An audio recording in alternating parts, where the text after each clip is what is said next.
Hi everyone. So I just got a very good question from Tim about position sizing and how I currently go about position sizing. The way that I used to do it, let me tell you about that first, is that I would scale into a position. So meaning that I would buy 50% of my position up front. Then when the stock moved a little bit higher, I would buy another 30%. And then when it moved a little bit higher than that, I would buy my final 20%.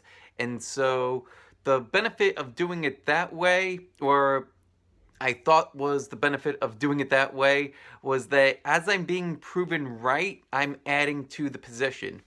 And that sounds logical, but it didn't really work out for me, and here's why.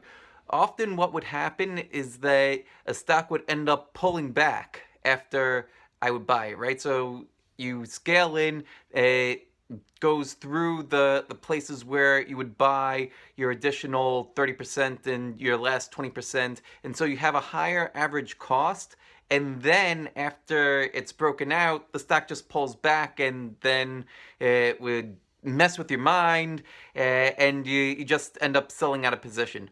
So what I do now is I'll buy my full position up front, and the way that I do it, and I'll include a link somewhere in the video, in the comments, or somewhere in the description.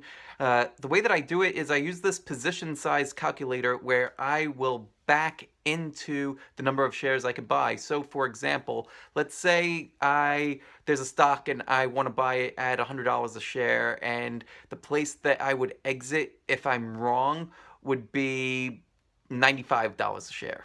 So based on that, entering at 100 and exiting at 95, I would then look at the amount of capital that I have and figure out how much of that capital I want to risk if I'm wrong, right? So on every trade, or almost every trade, I like to risk only 1% of my capital. So if I'm wrong on an idea, I'm only going to lose 1%.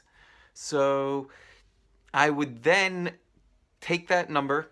So I'm entering at 100, I'm exiting at 95, and I only want to risk 1%. So I will calculate based on that how many shares I can buy. And I developed a calculator that can do that for you. It's on chartyourtrade.com. So again, I'll leave the link for that below. And that's how I figure out how I'm going to position size. The other part of Tim's question had to do with when do you exit. So I actually like to exit on the way up, and I'll actually scale out on the way up rather than scaling into a stock.